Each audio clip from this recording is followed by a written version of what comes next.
Good evening. Glad you could all come out tonight. Welcome you all in the name of Countryside Community Church and the Center for Faith Studies. We're really excited to have you here. I don't believe we've ever actually held a Center for Faith Studies lecture on a Saturday night, so you're a good test group tonight. We actually could get people to show up on a Saturday night. I'm Eric Elmas, the senior minister, and we have been tremendously excited for this evening, not only because it's our very first lecture of the new season, but because of our guest. In an age where we have democratized the instruments of mass destruction, it is more important than ever that we learn to get along with each other, particularly amongst the world's religions. I think we'll be hearing getting a lot of insight tonight from Lesley Hazleton that will help us to understand what's going on beneath the surface of one of these world religions. Many Christians, when they look at Islam, they wonder, is it just an inherently violent religion, forgetting our own history, that when we were going through the Reformation 500 years ago, it was followed by what? The 30 Years' War. So we need to, especially in this day and age, learn to understand one another. Just a couple notes before we begin. If you have a cell phone in your pocket or purse, if you wouldn't mind setting that to off or vibrate, that would be much appreciated. If you're coming to us on the internet, and welcome to those on the internet. Hi, Mom. You can leave your cell phone on, but I would highly advise you to turn that off too, because once you hear Lesley, you're not going to want to be interrupted. Also, afterwards, you are warmly invited to some refreshments right out in our lobby area there. And if you need to use the restroom, if you've never been here before, it's simply out the doors and to the left. You'll hit the wall, make another left, and you're there. So, well, without further ado, let me bring up our interim director for the Center for Faith Studies, Margaret McGrath, who will introduce our speaker.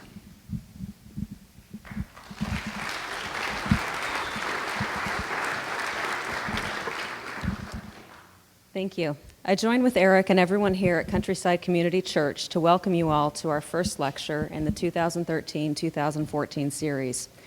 If you've been here before, we're very glad to see you back, and if this is your first time, we certainly hope to see you again. Allow me to draw your attention to the upcoming Center for Faith Studies events listed in your program. If you would like to be on our email list to receive notifications of these upcoming events, please stop by the ticket desk in the foyer and fill out a card to receive our email updates. If you'd like to see this lecture again after this evening or share it with friends and family, it should be up on the Center for Faith Studies website within a few days. Before we begin, I'd like to recognize some very special people. First and foremost, let's give our guest, Lesley Hazleton, a warm Omaha, Nebraska welcome.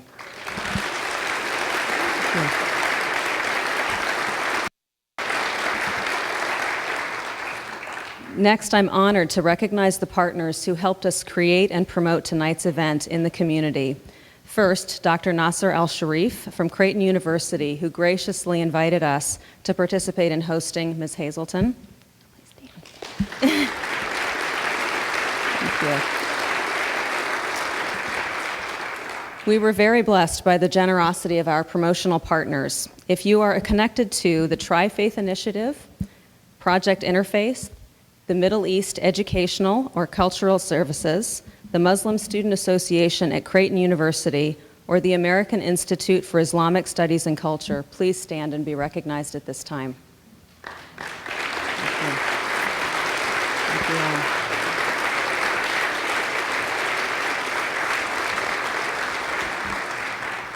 Several of our partners have information tables set up in the foyer. Please do stop by and visit with them after the lecture. The more we collaborate, the more we can accomplish as our community. Finally, I'd like to thank the volunteers from the Center for Faith Studies Committee who so graciously gave of their time and talents to host these events. If you have any questions, please see someone with the name tag and the blue ribbon, and they will be happy to help you. At the end of Ms. Hazleton's presentation, we will have a time for questions and answers. We've included space in your program for you to take notes during the presentation. If you will raise your hand, an usher with a microphone will come to you. Please do use the microphone so that Ms. Hazleton and the other guests can hear you. Also, please think about your question and use an economy of words so we have time to get to as many people as possible tonight. My last request for Q&A is difficult but important. We can only accommodate actual questions during the Q&A session.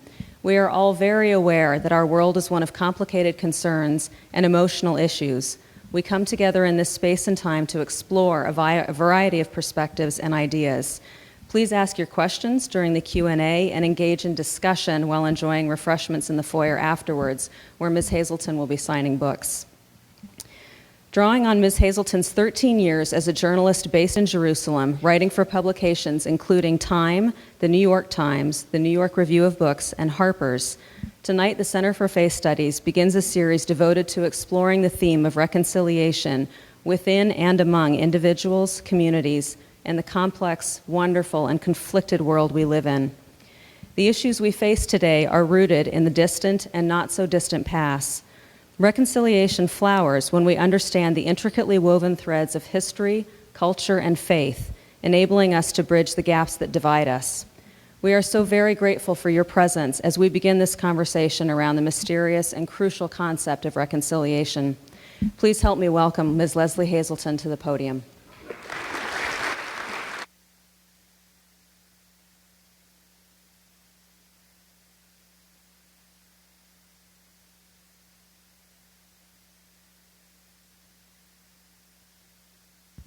Are we working? Oh, yeah.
Yeah. Okay. Okay. 1, 2. Oh my God, yes. Hallelujah.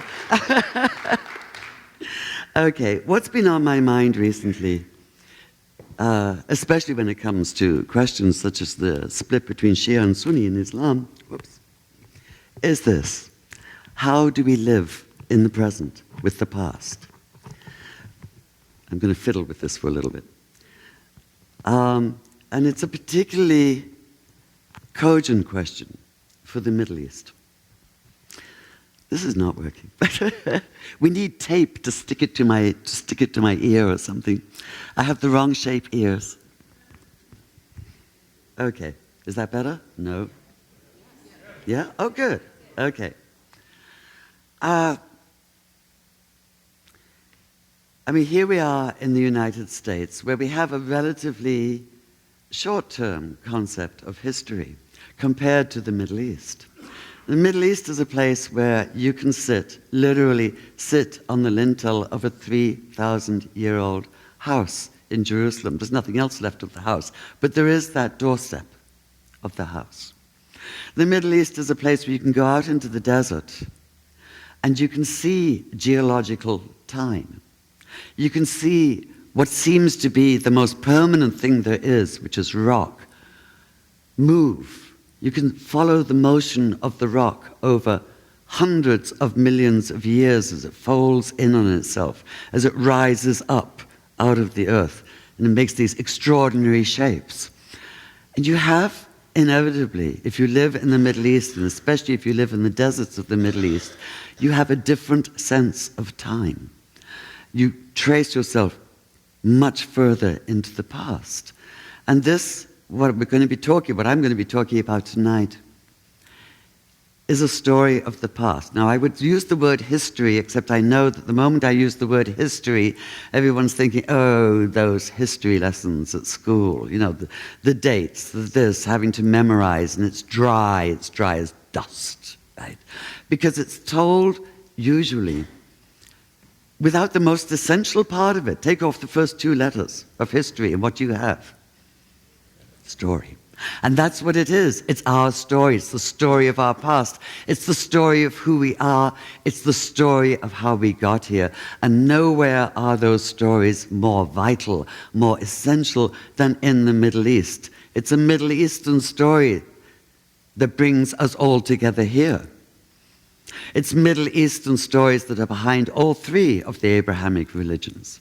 These are desert religions in origin.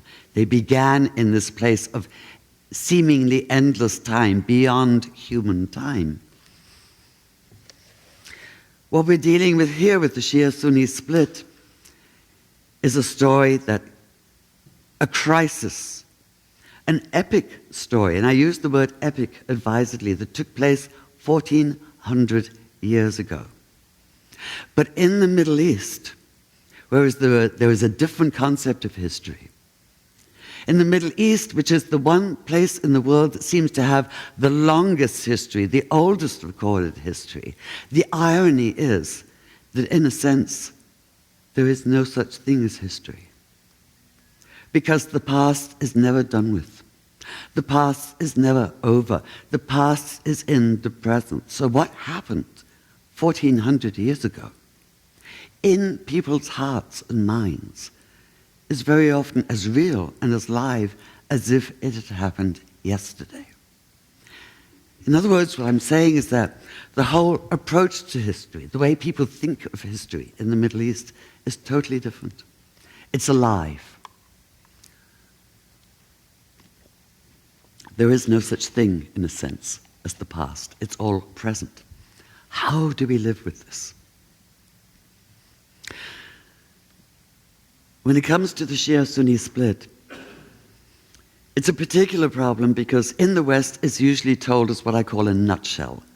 And I hate nutshells. Okay, what do I mean by a nutshell? Take a pecan nut, right? And it's all nice and smooth and shiny on the outside, and sort of it's a perfect oval almost, right? Well, it's a spherical oval, whatever. And you could think, okay, well, that's a pecan. That's what a pecan looks like, all nice and smooth and shiny. But if you think that's a pecan, you'll never know what the meat of a pecan is like. You'll never know what it tastes like. You'll never know the essence of the pecan because all you're doing is looking at the shell. And this is what we tend to do with other cultures, other stories. Imagine, for instance, if someone who had never ever knew hardly anything about Christianity were to dismissively describe the basic Christ story as, some guy who got stuck up on a cross. It's insulting, isn't it? That dismissiveness. And yet I have heard the Sunni-Shia split being described as some squabble about the succession to Muhammad.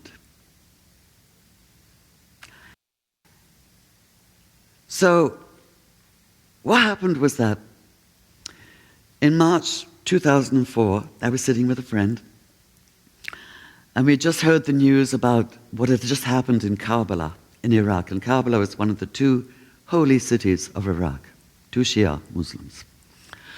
And what had happened that morning was a concerted series of suicide bombings and mortar attacks on Shia by Sunni. And the question that came up that evening was, how come? How come Muhammad, the prophet of unity, one God and one united people of Arabia, could have left behind him, apparently at the moment of his death in the year 632, what became the seemingly unending, blood-soaked legacy of division. And this question haunted me. It haunted me so much that I decided to spend the next few years going into it, because all I had was this nutshell, which was, no, this can't possibly be it. It has to be something so much more than this. And that's when I discovered, I went back to the earliest Islamic histories. And that's when I discovered the extraordinary richness of this story, this truly epic story. It's multi-generational. It goes over 3 generations, from Muhammad, 2 generations down to his grandson, Hussein. It involves names that, when you say Ali here, people think of Muhammad Ali. When you say Hussein, they think of Saddam Hussein. But the original Ali, the original Hussein, was something else altogether. We'll get to that. It's a story that involves issues, as you might expect, that go very, very deep to the roots of human existence and society. It involves issues of pragmatism versus idealism, very, very strongly. It involves issues of loyalty versus betrayal. It involves issues of faith and politics in the huge and vast and volatile arena in which they intersect and interact. And is still very much alive today. In Iraq, which is where the story took place. In Iraq, where almost 5,000 people have been killed in suicide bombings and terror attacks, Sunni on Shia, Shia on Sunni, since June of this year. So, I would love to be able to tell you, I would not. I am not even going to try to give you the nutshell, because there's no way to do justice to the story this way. All I can tell you is that it is so vivid, it involves such vivid personalities that if you take a Gabriel Garcia Marquez, like 100 Years of Solitude, that seems simplistic by comparison. He would he would have gone green with envy if he'd known this story.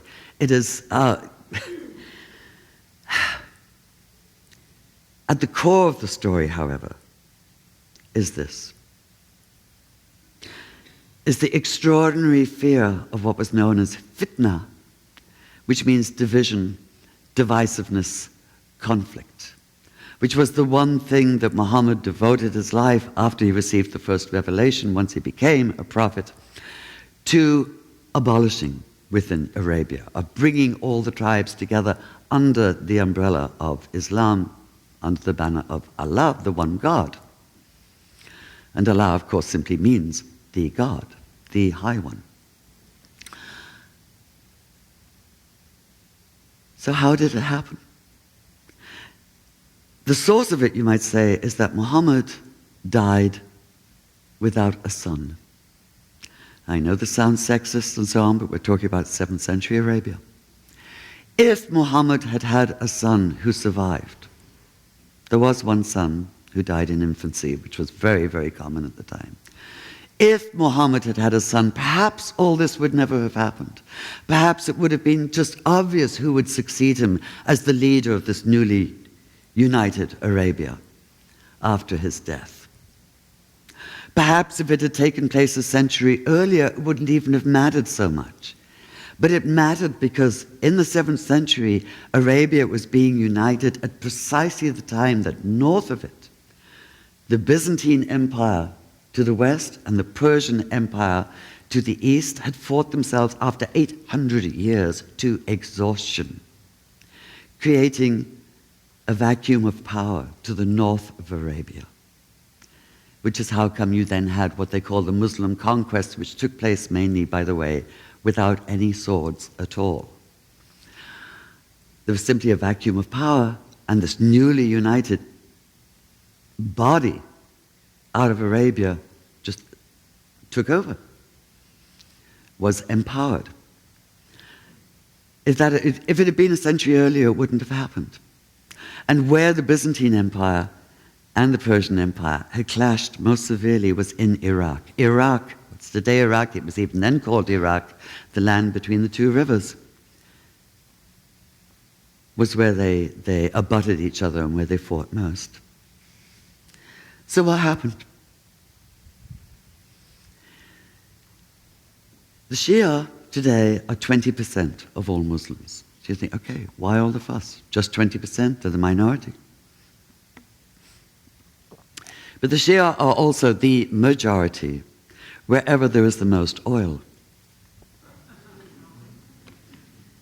Iran, Iraq, and the east coast of Arabia itself.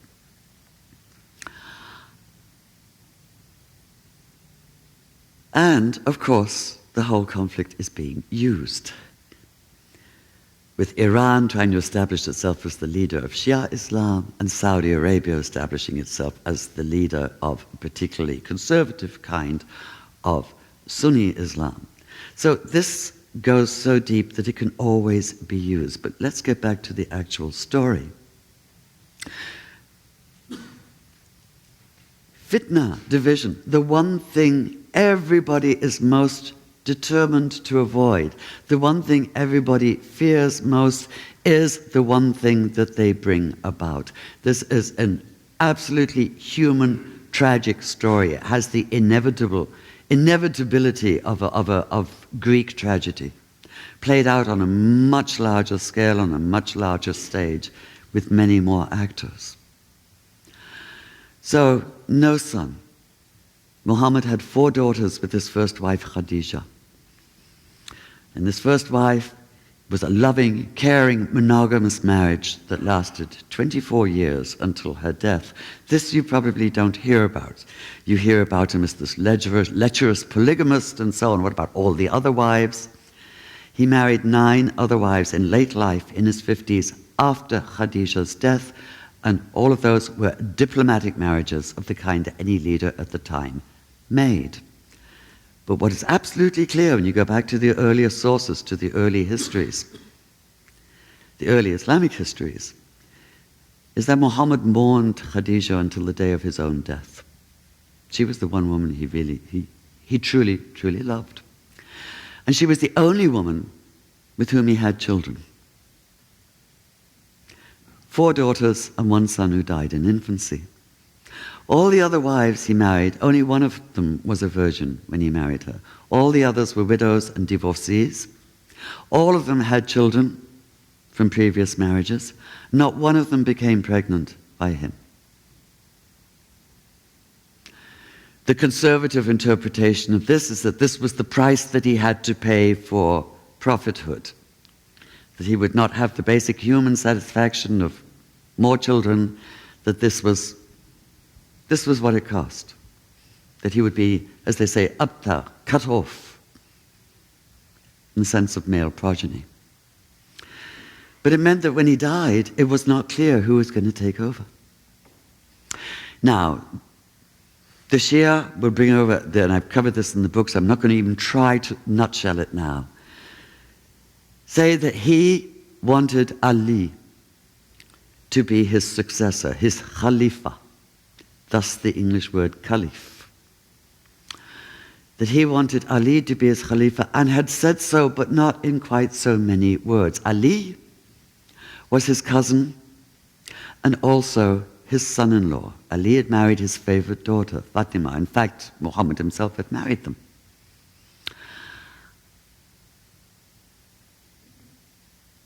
The Sunni argument is varied. Either that he wanted Abu Bakr, who was the father of the one virgin that Muhammad married in later life, Aisha, who did in fact become the first caliph. Or there's a saying that he said this. But this is a much later saying. It's not there in the earliest. And the saying is, my community, the ummah, the people, the community that he'd created, the Islamic community, my community will never agree in error. Which sounds like a wonderful thing to say. You're all right, right? Except it wasn't intended that way, and it wasn't taken that way by those who propagated this saying. What they meant was that if you do not agree, then you are not part of the community. Thus we have the essential split here is between the followers of Ali, Shi'at Ali in Arabic, the followers of Ali or the party of Ali, and those, a name that later came into being, who called themselves Sunnis because they followed the Sunnah, the tradition of the majority.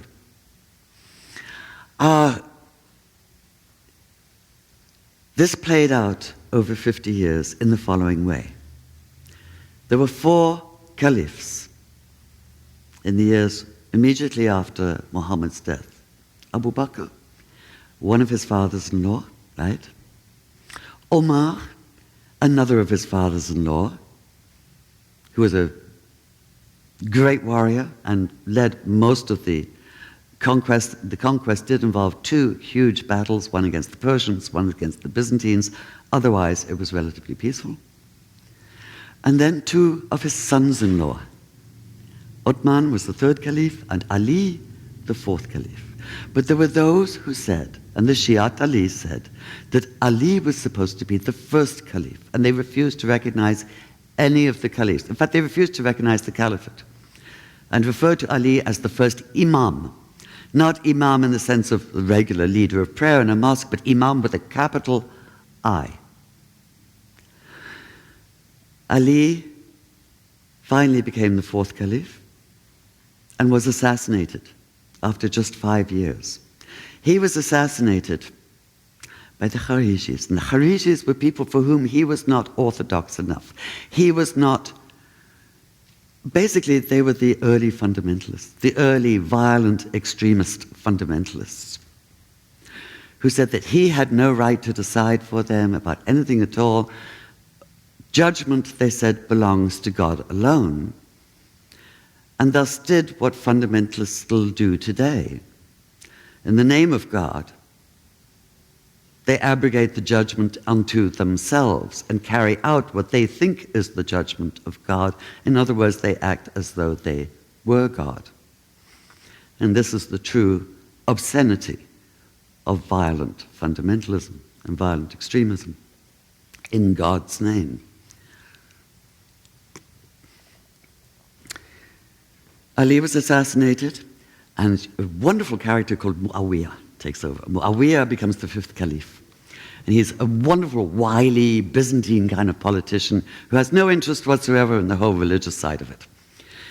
And he takes over and basically, you can't say that he heals the fitna, he represses it by wile and by force. Meanwhile, Ali's son, Ali has 2 sons, Hassan and Hussein. Hassan is poisoned. Nobody's quite sure who by. And we come to Hussein. Ali, and the question now is, who will rule? Who will rule what is by now a huge Muslim empire? And the empire was ruled not from Arabia, but from Iraq.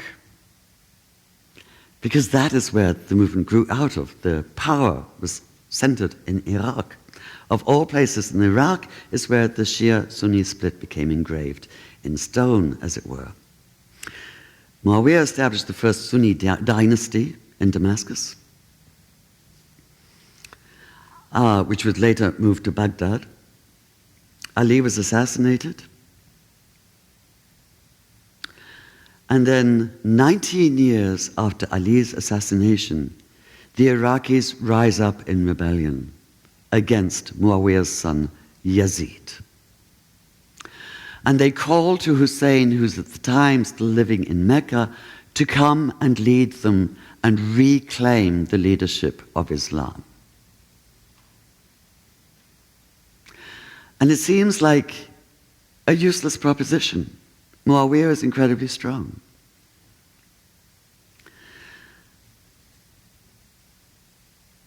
And Hussein goes. So I will read you a little bit now about what happened when he left, when he went. And what led to this decision. And this whole story is why. It centers around why. Why did they do this? The divisiveness that was now taking very, very clear shape had begun even before Muhammad died. It began in all kinds of personal resentments of those around him, as you might expect around a powerful leader. Everybody arguing about who was closest to him, who knew what he really wanted, who was to succeed him, and so on. So the divisiveness that had begun with Muhammad's death and then taken shape around the figure of Ali had now reached into the third generation. And I'm going to read you this because rather than tell you about the story, I want to give you a taste of the meat inside the nut. So it's all I can do right now. Just give you a taste of it, the feel for it. And here it was to harden into a sense of the most terrible wrong. A wrong so deeply felt that it would cut through the body of Islam for centuries to come, with still no end in sight. Hussein. And Hussein, Muhammad loved these two grandchildren, Hassan and Hussein. He used to dandle them on his lap, he used to sort of, go down on all fours and let them ride horsey on him and so on. Hussein was by now in his mid-50s, and it showed. His beard must have been at least flecked with white, his eyes and mouth etched round with deep lines. Yet the posters that today flood Iraqi and Iranian markets show an extraordinarily handsome man in his early 20s. Long black hair cascades down his shoulders. His beard is full and soft, not a grey hair to be seen. His face is unlined, glowing with youth, and his dark eyes are soft but determined, sad and yet confident, as though they were seeing all the joy and all the misery in the world. In the West, the posters are often mistaken, for those few who see them, for somewhat more muscular images of Jesus. And indeed, the resemblance is striking. If Ali was the foundation figure of Shia Islam, Hussein was to become its sacrificial icon. The story of what happened to him once he reached Iraq would become the passion story of Shiism, its emotional and spiritual core. Yet as Hussein's caravan threaded its way out of Mecca, out of the mountains and onto the high desert, a dispassionate observer might have taken one look and thought he was almost destined to fail. If his aim was to reclaim the caliphate from Muawiyah's son, this small group seemed pitifully inadequate to the task. The line of camels traveled slowly, for they carried the women and children of his family, with only 72 armed warriors for protection and just a few horses tied to the camels by their reins. Yet the group rode with assurance, confident that once they arrived, the whole of Iraq would rise up under their banner. And at first that confidence had seemed justified. Letter after letter had been carried across the 800 miles between Kufa, the city that had risen up against Muawiyah's son Yazid, between Kufa and Mecca in the weeks since Muawiyah had died and his son Yazid had succeeded to the throne in Damascus. So many letters that they filled 2 large saddlebags, and all of them from the Shi'at Ali, the Shia, the followers of Ali. Speed to us, Hussein, they urged. And this is in the earliest sources, these quotes.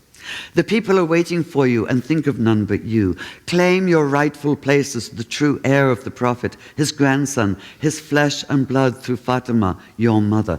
Bring power back where it belongs, to Iraq. We will drive out the Syrians, Muawiyah and his son, under your banner. Reclaim the soul of Islam. The pivotal message was the one that came from Hussein's cousin, Muslim, whom he'd sent to Iraq to confirm that they were indeed committed to his leadership.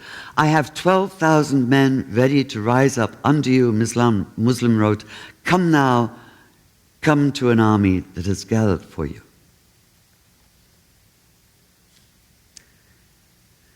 And so Hussein went. But what he didn't know was that the rebellion was already over before he'd even left Mecca. Muslim had been crucified. Yes, crucified, because crucifixion was used, as you know, throughout the Roman world and also throughout the Middle East at the time. In fact, it wasn't even the Romans who introduced it, it was the Assyrians, about 1,000 years BC. And it was the standard punishment for treason of any kind or acting against the established powers that be. So Hussein was already on his way. He was halfway to Iraq when he got the news that he should turn back, that the rebellion was over, that there was nothing to go forward for. And he refused to turn back. He said, "Man journeys in darkness and his destiny journeys towards him." And he went on with the women, with the children, with just 72 warriors, to what he had to have known would be his death, and their deaths too. In a sense, there's something here very reminiscent of Jesus in Jerusalem. Who had to have known when he caused that scene in the temple what the upshot of it would be? Who had to have known there was with this message of social justice, it was a subversive political message, and there was only one possible result, and that would be crucifixion. In other words, it was a knowing self-sacrifice. And this is what is attributed also to Hussein. He was stopped by one of the Iraqi governor's cavalry units just outside the city of Kufa, where his father had been buried, and given a choice. Either he should agree to come to Kufa, in Iraq still, under arrest and pledge allegiance to Yazid as the sixth caliph, the son of Muawiyah, or he should turn back to Mecca. So he turned north. And this is what happened.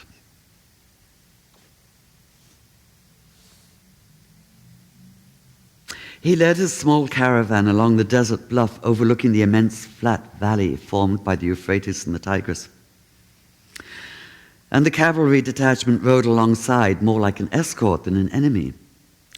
At dusk, with the women and children tired and thirsty, Hussein gave the order to pitch their tents just below the bluff, within sight of fields and orchards watered by a branch of the Euphrates. It was Wednesday, the first day of the Muslim month of Muharram, and he traveled no further. By the third day of Muharram, the small encampment had been surrounded by an army. When news reached the governor that Hussein had been allowed to travel north instead of being arrested, he'd sent no fewer than 4,000 cavalry and archers out from Kufa under the command of a notoriously ruthless general by the name of Shimr, a name destined to live on in the Shia annals of infamy alongside Muawiyah, Yazid, and Ubaydallah, the governor. Shimr's orders were clear. He was to place Hussein's encampment under siege, cutting it off from all access to the river.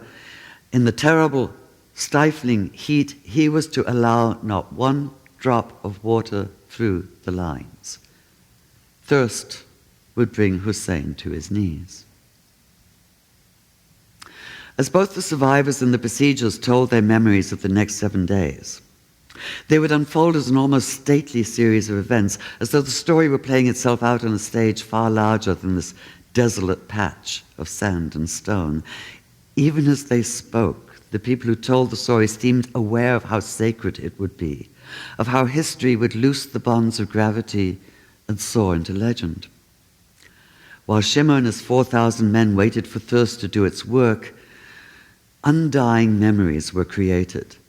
One by one, the iconic images of Shiism were brought into being.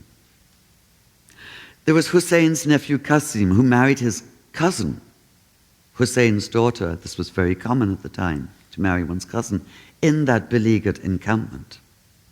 And even as they all knew what was to come, they celebrated life over death, the future over the present. But the marriage was never consummated. No sooner was the ceremony over than Qasim demanded that he be allowed to go out to engage the enemy in single combat. It was his wedding day, and he was not to be denied. Still in his embroidered wedding tunic, he stepped out from the tents towards Shimmer's lines. There were 10 of us in that sector, all on horseback, one of Shimmer's men remembered. And a young man all in white came towards us with a sword in his hand. Our horses were circling and prancing, and he was nervous, turning his head this way and that. I saw 2 pearls swinging from his ears as he moved. They didn't swing for long, because the newly made groom was cut down, and all the promise of a wedding day snuffed out. Then there was Abbas, Hussein's half-brother, who wore 2 white egret's plumes atop his chainmail helmet, a distinction awarded only the bravest warrior. Driven by the parched cries of the children as the small encampment ran out of water, he made his way through the enemy lines at night and filled a goatskin at the river, only to be ambushed on the way back. One man against many, he fought, and the sword that pierced his heart, he fought until one of his arms was cut off, at which he grabbed the goatskin full of water between his teeth, apparently went on fighting, and the sword that pierced his heart also pierced the goatskin, and the water ran red with his blood as it spilled out onto the sandy soil. And there was Hussein's eldest son, Ali Akbar. He was on the brink of adulthood, fresh-faced youth. Yet he too insisted on going out to do single combat, determined to die fighting rather than of thirst. A lad came out against us with a face like the first splinter of the moon, said one of those who crowded in on him. One of his sandals had a broken strap, the left one, I think. When Ali Akbar was killed, they say that Hussein swooped down like a hawk to cradle his dying son. And that is how the two are still shown in posters that you can find in both Iraq and Iran, wherever there are Shia. A famed pose deliberately mirrored in other posters showing Muqtada al-Sadr, the leader of the Mahdi army in Iraq, cradling the body of his father, the revered cleric Muhammad Sadiq al-Sadr, who, along with his 2 older sons, was murdered by Saddam Hussein's thugs in 1998. But perhaps the most iconic image of all was that of Hussein's infant son. Just 3 months old, he was so weak from dehydration that he could no longer even cry. Hussein himself, despairing, came out in front of the tents and held the infant up in his arms for all the enemy to see. His voice cracked and parched with thirst. He begged Shimmer's men to have mercy on these children, to allow water at least for them. The reply was an arrow shot straight into the neck of the infant, even as he lay in Hussein's outstretched hands. And then came the eve of the final day, Ashura, the 10th of the month of Muharram, the setting for the Shia equivalent of the Last Supper. Hussein begged those of his men who survived to leave him to his fate. All of you, he said, I hereby absolve you from your oath of allegiance to me and place no obligation upon you. Go home now under cover of darkness. Use the night as a camel to ride away upon. These men of Yazid's want only me. I beg you, leave for your homes and for your families. And of course, they stayed. Mouths parched, which mine is right now. Lips swollen, voices harsh and rasping with thirst, they swore never to leave him. By God, said one, if I knew that I was to be burned alive and my ashes scattered and then revived to have it done to me again 1,000 times, I still would never leave you. How then could I leave you when what I now face is a matter of dying only once? Then call upon God and seek forgiveness, said Hussein, for our final day will come tomorrow. And then he used the Islamic phrase uttered in the face of death. We belong to God, and to God we shall return. That last night was spent in prayer and preparation. Hussein took off his chainmail and put on a simple, white, seamless robe, a shroud. He had myrrh melted in a bowl and anointed himself and his men with the perfume, and all of them knew that they were being anointed, as corpses are, for death. Tears choked me and I pushed them back, one of Hussein's daughters would remember. The women were not killed. I kept silent and knew that the final tribulation had come upon us. And this is how the city of Karbala got its name, that would be built on this spot. Karbala means the place of trial and tribulation. And it is today the second holy city of Shia Islam, the first one being Kufa, where Hussein's father Ali was buried. Actually, it's Najaf, which is just outside Kufa. And Kufa is now part of Najaf. Tears are infectious, almost physically so. Whether in a movie house or in real life, people fight back tears of sympathy and then find that their vision is blurred and the fight's already been lost. In the 10 days leading up to Ashura, every detail of Hussein's ordeal at Karbala is recalled and reenacted. The story so central to Shia Islam has been kept alive year after year, century after century, not in Holy Writ, but by the impassioned force of memory, of repetition and reenactment.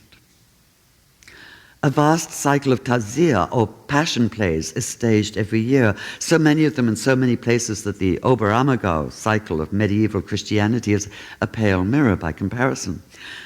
The pacing is almost stately. The dialogue more a series of speeches than a give and take, but no Broadway or West End performance has ever had more rapt an audience. Every appearance on stage of a black-robed Yazid or Ubaidallah or Shimmer is greeted by hisses and boos. The newlywed groom about to bid farewell to a still virgin bride before going to his death is acclaimed with tears. As Hussein holds up his infant son in front of the enemy, people beat their breasts and wail softly, almost to themselves, as though if they could stifle their sobs, the tragedy could somehow still be averted. But the height of these plays, the most intense points, comes not when Hussein is actually killed, but at the moment he dons his white shroud. For all the terrible pathos of what has already happened, this moment, one of the least dramatic to Western eyes, is the most unbearable for the audience. It's the moment of calm in the face of death, the willing acceptance of the call to self-sacrifice. For 10 days, the commemoration of Ashura has been leading up to this moment. Men have gathered in Husseiniya, Hussein houses, special halls set aside specifically for telling the story of Karbala, for tears and reflection, grief and meditation. Women have crowded into one another's homes to build the wedding canopy for Hussein's daughter and his nephew Qasim, then decorate it with silk ribbons and strew petals on the floor, creating a marriage bed for the union that'll never take place. They stretch another smaller canopy over a cradle and fill it with offerings for Hussein's infant son, candies and toys. They implore Hussein to intercede for them and their children in their 21st century lives, to keep them safe from drugs and violence and all of life's other temptations and dangers. And they mourn, beating their breasts and slapping their cheeks faster and faster as the chanting picks up pace. Hussein, Hussein, Hussein, Hussein, Hussein, Hussein, Hussein, Hussein, Hussein, until they've no strength left. And everything culminates on the 10th day, Ashura the 10th, the day of the processions. Men and boys march by the hundreds in the villages, by the thousands and tens of thousands in the cities. Whole squadrons of men beat their chests in union, their hands clenched into hollow fists, the better to reverberate against the rib cage, and with each step, each blow, Ya Hussein, O Hussein. The echoing thud of one man striking himself this way is sobering. The sound of thousands can be heard miles away, as loud as the tolling of a cathedral bell at Easter, and far more terrifying for the knowledge that this is the sound of flesh on flesh.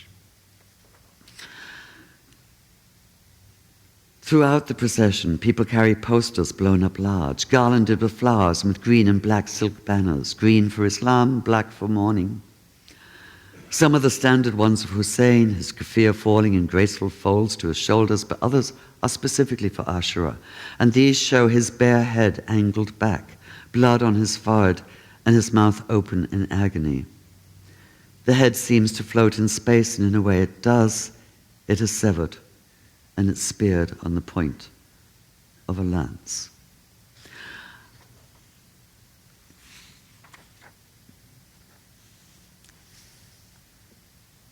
This is the moment, with Hussein's death, that what the Sunnis consider history becomes for Shia sacred history. And the aura of sacredness permeates everything around it. There's no mention in the early accounts, in the early histories, of Hussein's 3-year-old daughter, Sukaina, roaming the battlefield. No mention of tears streaming from the eyes of his white horse, or of the sudden appearance of 2 white doves who flew off and flew to Mecca. Their arrival, bloodstained, would announce the news. But who can hold that against the millions of Shia for whom Ashura is what defines them? Details accrue around a story of such depth and magnitude in the Passion of Hussein as in the Passion of Christ. Eventually,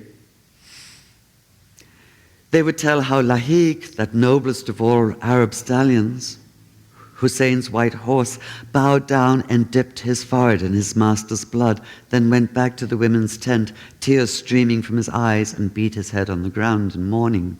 They would tell how 2 doves flew down and dipped their wings in Hussein's blood, then flew south, first to Medina and then to Mecca, so that when people there saw them, they knew what had happened and the wailing of grief could begin.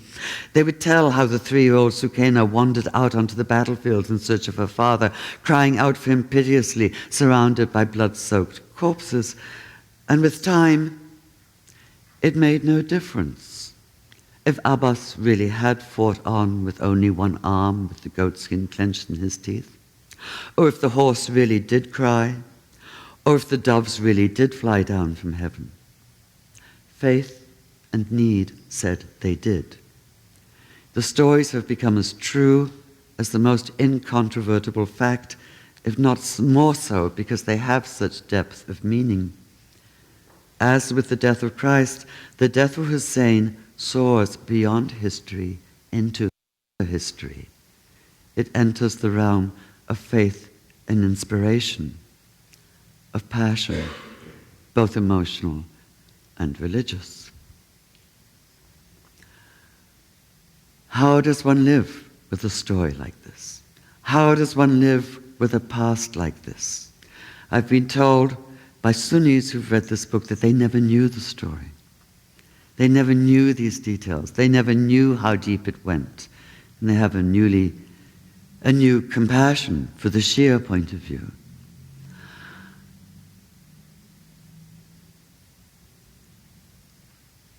But that annual commemoration, that deep sense of a deep injustice, that sense that leadership of Islam belongs to what the Shia called Ahl-al-Bayt, the people of the house of Muhammad, in the same sense as the house of Windsor. His blood, his closest blood relatives, that is, his cousin and son-in-law Ali, his daughter Fatima, and their children Hassan and Hussein. And here they were just 50 years later, both Ali and Hussein assassinated in the most bloody way possible. How does one live with this?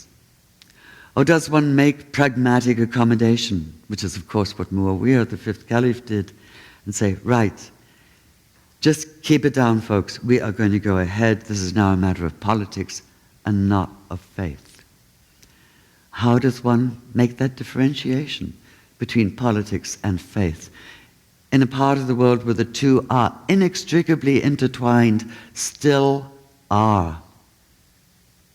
Israel, Palestine, Jews, Arabs, Shia, Sunni, Christian, Muslim. It's you cannot pull these things apart.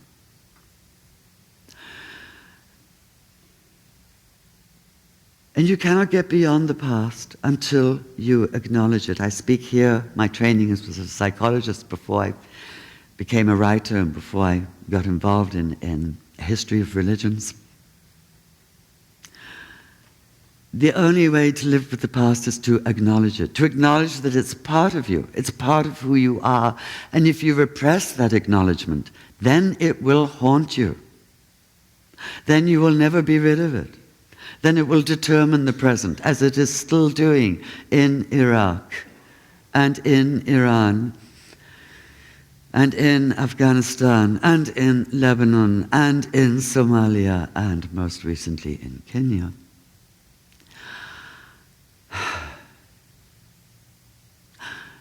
I heard, about a couple of years ago, I heard this wonderful definition of forgiveness. And it plays on, I don't know if you know, what's written above the entrance to hell in Dante's Inferno. It says, "Abandon hope, all ye who enter here." Somehow I always thought that was written above the entrance to Auschwitz, but of course it wasn't. It should have been, but it wasn't. That was Arbeit macht frei. But abandon hope, all ye who enter here. That was Dante's motto for hell. So I don't know where this definition of forgiveness began. I don't know who first came up with it, and I've researched, I've tried to find out. I've contacted the guy who told me, and the guy who told him, and the guy who told him, and everybody's heard it from somewhere else, but it is wonderful. And it goes as follows. Forgiveness is abandoning all hope of a perfect past. Abandoning all hope of a perfect past. What should have been 1400 years ago, what should have been yesterday, what should have been this morning, what was wrong then, what was wrong this morning.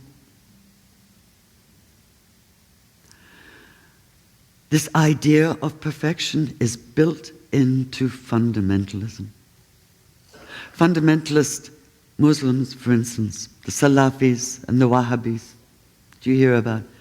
Think of those first 50 years of Islam as perfect, which is very, very hard for any objective observer to quite countenance. The first 4 caliphs of Islam, 2 fathers-in-law of Muhammad and 2 sons-in-law. Only one died a natural death, the first one. He died 2 years into his caliphate of old age. That was Abu Bakr. The others, Omar, Uthman, Ali, were all assassinated, 2 of them by other Muslims. Please tell me, where is the perfection in this? Please tell me that you cannot possibly see this era as one of perfection. It is one of human tragedy. It is one where everybody was trying to avoid division, and yet every step they took one way or another, like Hussein going to Karbala, he just could not be stopped. With all the best intentions, with all the nobility in the world, with all the noble intentions in the world. As I say, it was like a Greek tragedy. It was fated to be, it was inevitable. How do we live with this? We live with this by acknowledging it. We live with this by sharing each other's sorrow over the past, by acknowledging it, by saying yes. We live with it in the same sense as they are learning to live with the past in South Africa, with the Reconciliation Commission.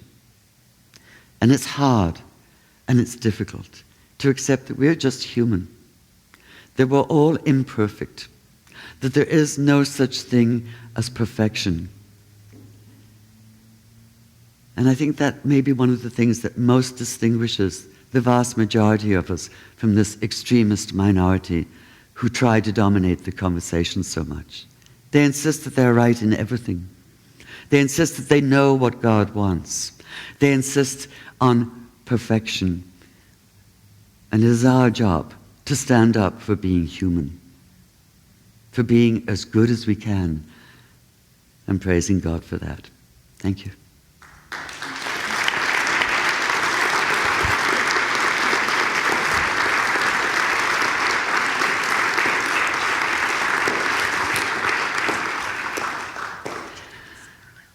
If you have any questions, if I can, I will answer. And I promise if I do not know the answer, I will say I don't know.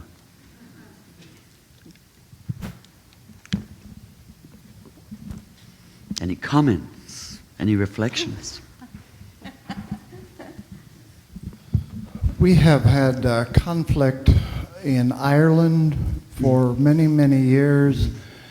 Somehow they were able to resolve their issues. Can you shed some light as to why something like that cannot take place in the Middle East? As I say, the sense of history, it goes back a long, long way in the Middle East. And that sense of history, of how do you absorb it into the present, it goes deeper, it goes further. Ireland is part of the Western world, and that was a 400-year conflict. It's still not quite over, exactly. I think it's very hard for us in the West. You know, we have a relatively short attention span, not only in terms of history, but in terms of our whole understanding of the world. It is quite humbling, the way I introduce this, but you know, to sit on that lintel of a 3,000-year-old house, it is awe-inspiring, and I mean awe, to realize the rock you were looking at was once molten, flowed, that you're looking at a rock moving through time that's unimaginable in human terms. So we tend to say, well, why can't they all just get along? And we tend to ignore the fact of how easy it is for the ruthless among us to manipulate faith, and how particularly easy it is in the lack of a strong central government. We live in democracies, and they're certainly not perfect democracies, but they work. You know, the best description of democracy, I think, was, you know, the least harmful system of government yet invented. Maybe we can do better, who knows?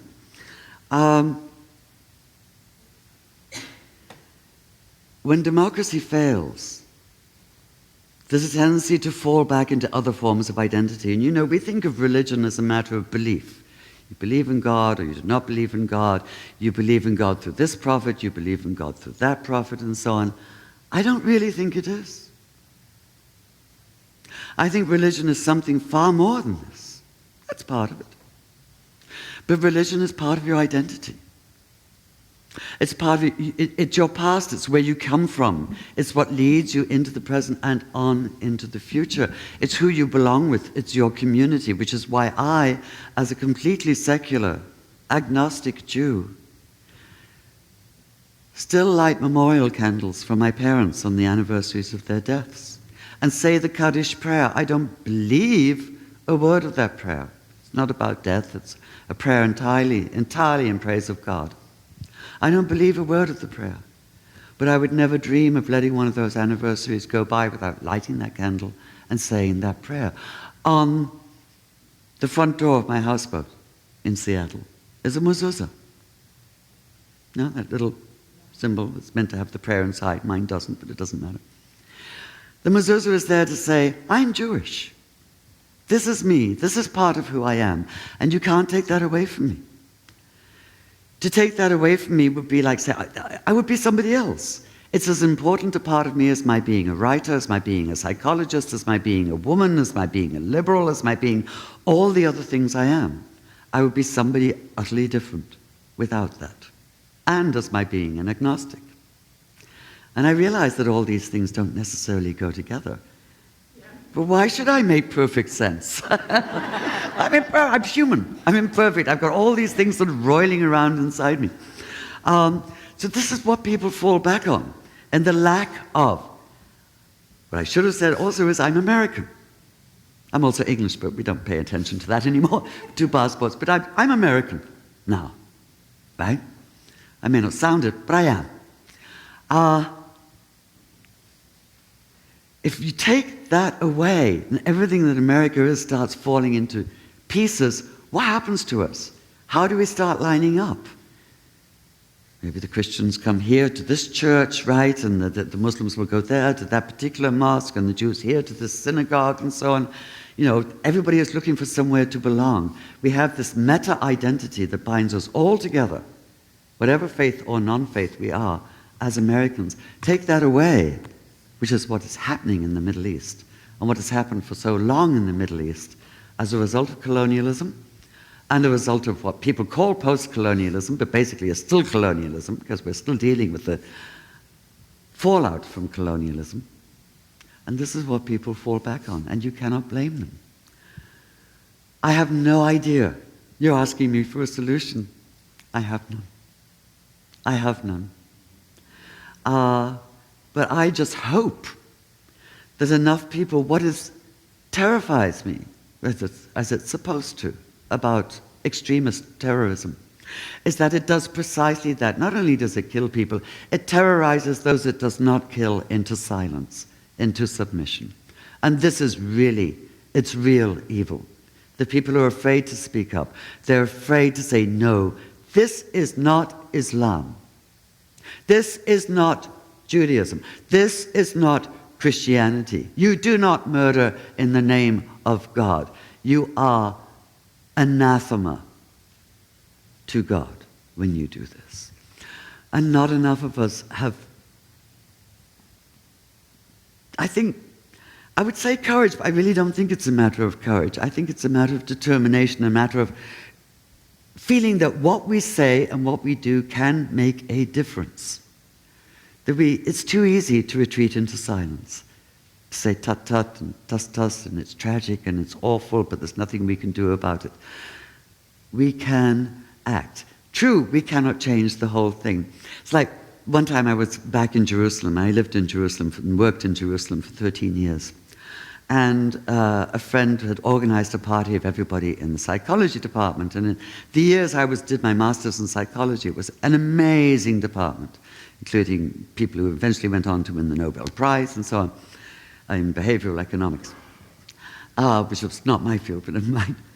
But in any case, we were all gathered there in the one room, and the woman who was throwing the party was standing by me in a corner, and she said, look at it, isn't it amazing? Look at it, how much we've changed the world. And I said, oh, come now, changed the world? And she said, well, we've made an impression on it. And I said, well, maybe just a tiny little impression, less than hailstones make on the hood of a car here in Omaha, just a little ding maybe. But that little ding is worth making. And the more of us make those little dings, the more it'll finally show. Yeah.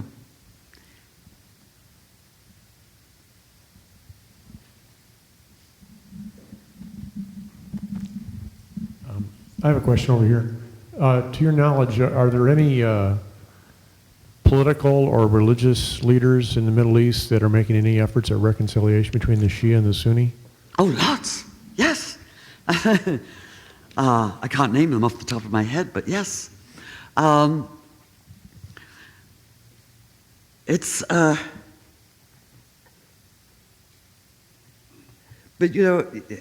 so easy. It takes one bomb. It takes one atrocity, and it all comes up again. And I should here say that, we're talking about a 1,400-year history, but for the majority of this time, throughout the Middle East, Shia and Sunni have coexisted quite peacefully. Even when we look back historically, we tend to look in the same way as TV news. Flames lead. So we see the moments of conflict. We see the competing caliphates and so on. And we don't focus on the enormous amount of coexistence that there has been.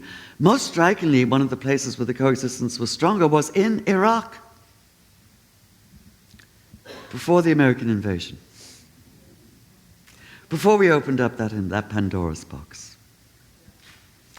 where the rate of intermarriage between Shia and Sunni was extraordinarily high, where Sunnis would participate in the Ashura processions and so on, because, just as neighbors, they put out, candies and food and so on for their Shia neighbors.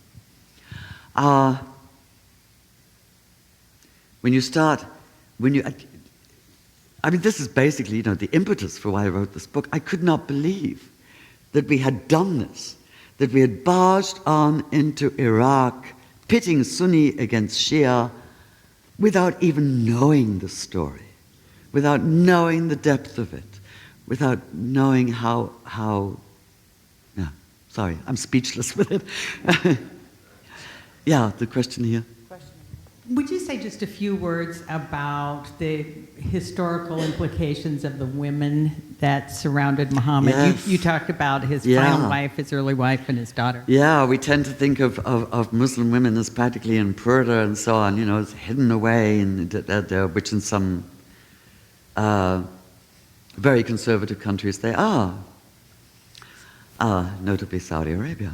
Though in fact there's a lot of pretty gutsy Saudi businesswomen out there now who are not veiled, who are right out there. It's very interesting what's happening there. It's changing.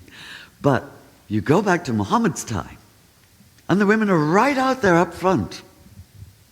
Khadija we don't hear so much about because she died before he became a leader. But we hear a lot about Aisha, the youngest of the late life wives that he married in his 50s, the daughter of Abu Bakr, who became the first caliph.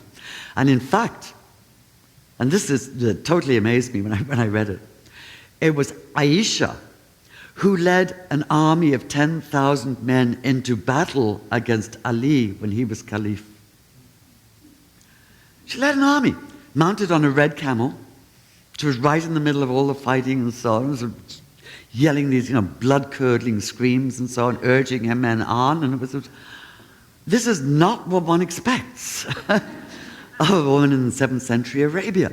There are other women, who you can read about it's in the book, who are just out there in very, very active ways. The veil, for instance. Right. So we think, okay, they were veiled. But they weren't. The veil came into being later. It began originally this way. In his 50s, Muhammad by then has 9 wives. Each one has her own room along the one wall of the mosque, or what by then is the central mosque. And of course, there's people coming all the time, right? Constantly. There is no privacy. There's no such thing as a privacy in 7th century Arabia. So, and then one of his wives got jostled, and so she was hurt in the process, and so on. Muhammad said, okay, hang a curtain, a divider, between the 2 parts of the room. Each one lived in just, one room. It was very, very simple living. So at least there's some modicum of privacy. But this was only for his wives, so as they would have just a little bit of privacy there. What happened after his death was that Muhammad's wives were then known as the mothers of the faithful. And this is in the Quran. They would be known as the mothers of the faithful. They were not to marry after his death. They were to be considered the mothers of the whole ummah, the whole people, all Muslims. And therefore, of course, can't marry your mother, right? Which made them the highest status women in the Muslim ummah, people. And therefore, what happened in the years to come is that high status women decided to emulate them. Not by having a curtain, but by having a kind of mini curtain, a veil. And that was the origin of the veil. This developed partly because the high status women decided to emulate what they thought the Prophet's wives were doing. And then, of course, it became institutionalized because then the bearded men took over. As they do, as they did with early Judaism, as they did with early Christianity. So that, apologies to those with beards, and as they did with early Islam. And they brought their own values, which were pre-Islamic. If you read the Quran, you'll be amazed to see that there are whole passages that are extraordinarily egalitarian. They're addressed to believing men and believing women, faithful men and faithful women, specifically singling out women as well.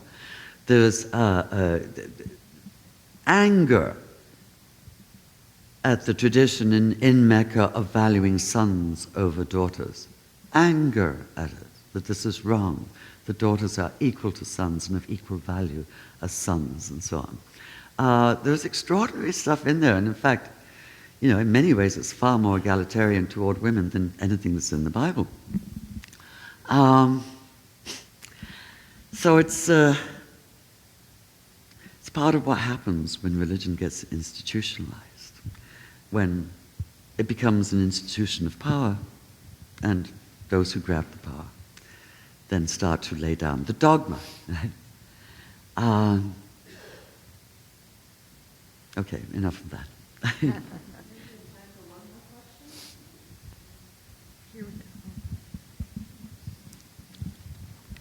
How much is education a part of the problem? A part of the problem? Yes. Well, it's a huge part of the problem. A part of the problem where? In the Muslim world? Yes. It's everybody hands down the traditions that they value, and which is why the story is not that well known among Sunni Muslims. Right? And it's why Sunnis very often find it so hard to see the Shia point of view, and why Shia very often find it so hard to see the Sunni point of view. In a way, you could say the whole question of the succession to Muhammad was a matter of blood succession, by blood, by family, the way that royal succession is determined, against what might be called a kind of proto-democracy, though that's really pushing it, where the majority decide through elders or through the various representatives, not exactly elected, in what's known as a shura, or a council. So naturally, as Americans, the tendency is to say, well, the Democrats have it, but it's not quite that simple. It's a question of who was closest to Muhammad, who most embodied his spirit, basically. And what it led to was eventually, with Muawiyah, the divorce of spirit from politics, the divorce between faith and politics. In other words, what Muawiyah did was hand over the faith part of it to a professional clergy. And that's when they began to achieve power and lay down the dogma and so on. Education would be great. What can I tell you? We're dealing here with matters of such.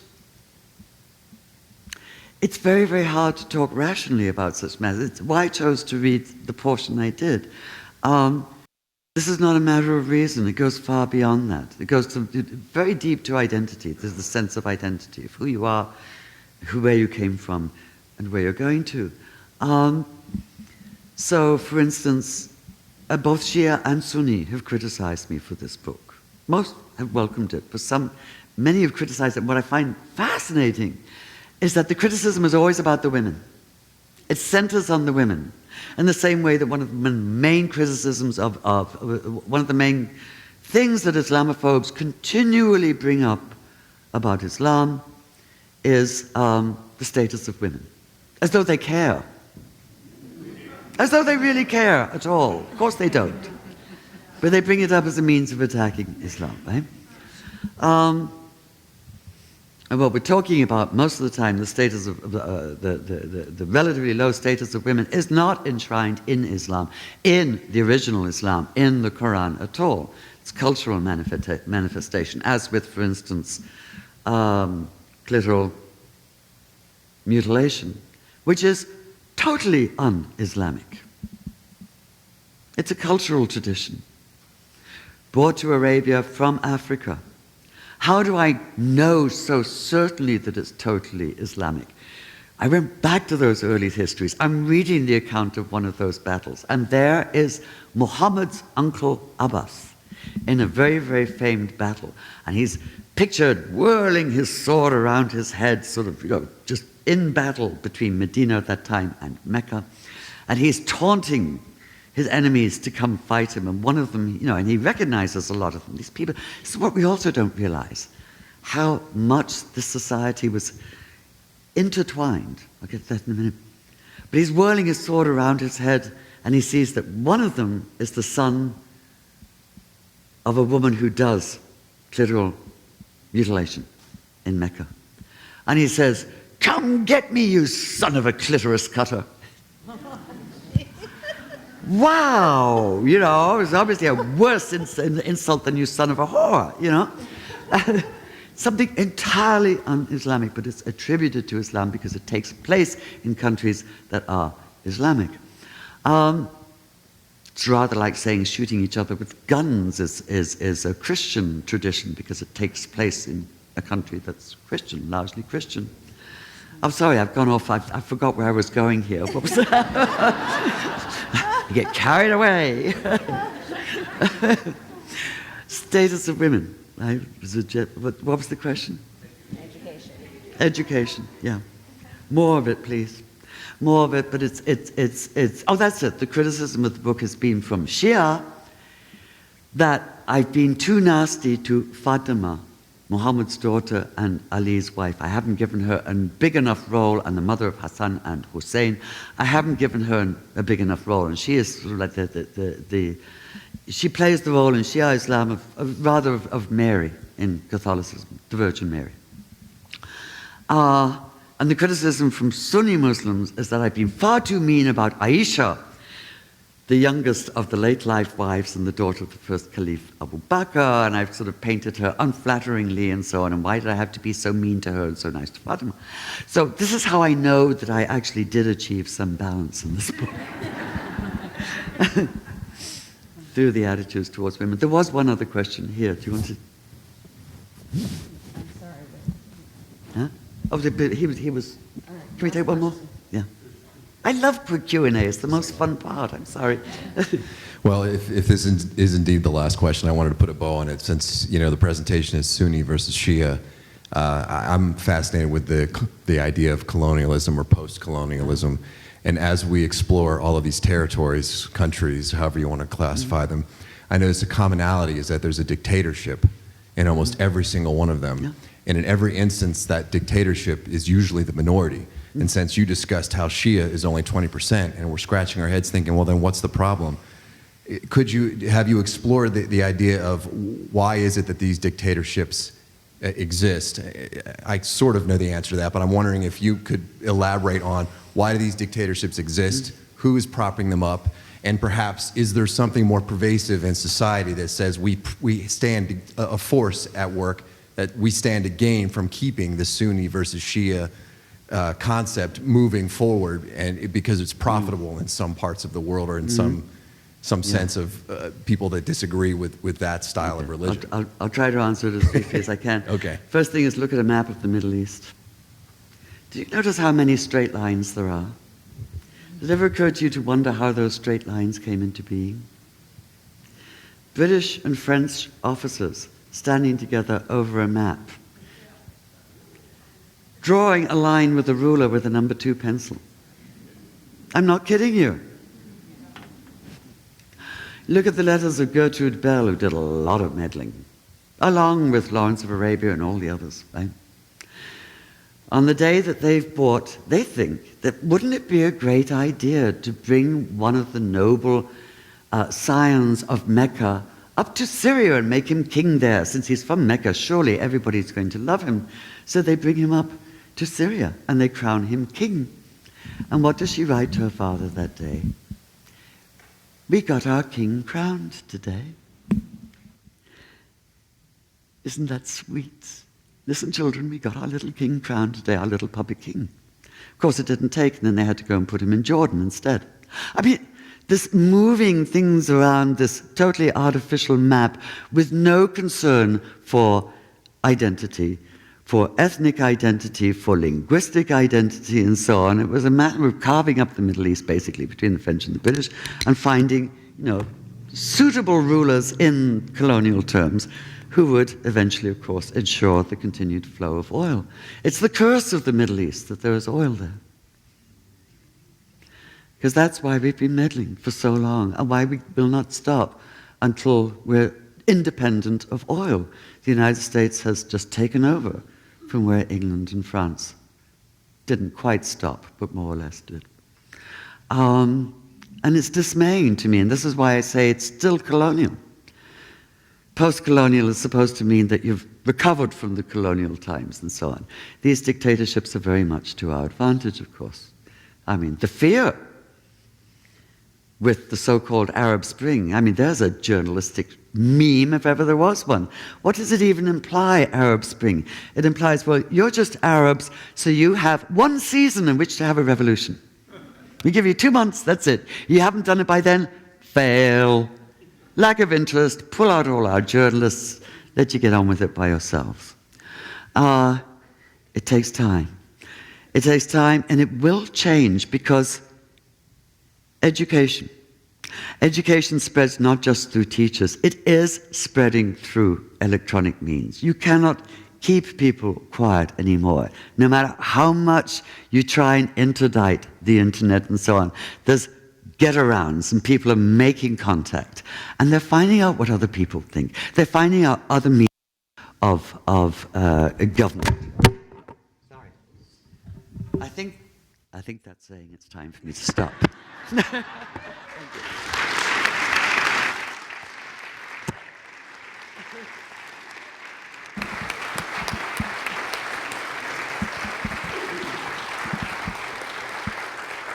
I'd like to thank you very much for coming tonight. If you didn't get your question answered or you'd like to continue the discussion, Ms. Hazleton will be signing books in the foyer. Please do join us for refreshments. And please do come to the rest of the events for the Center for Faith Studies in the upcoming months. We'll have an additional speaker on, on Muslim faith, progressive Muslim values, called Ani Zonneveld in the spring, and additional events pertaining to Christianity and other events throughout the world. So thank you again for coming. Please allow Ms. Hazleton to exit first so she can get to the book signing table. And I hope to see you in the foyer. Thank you very much.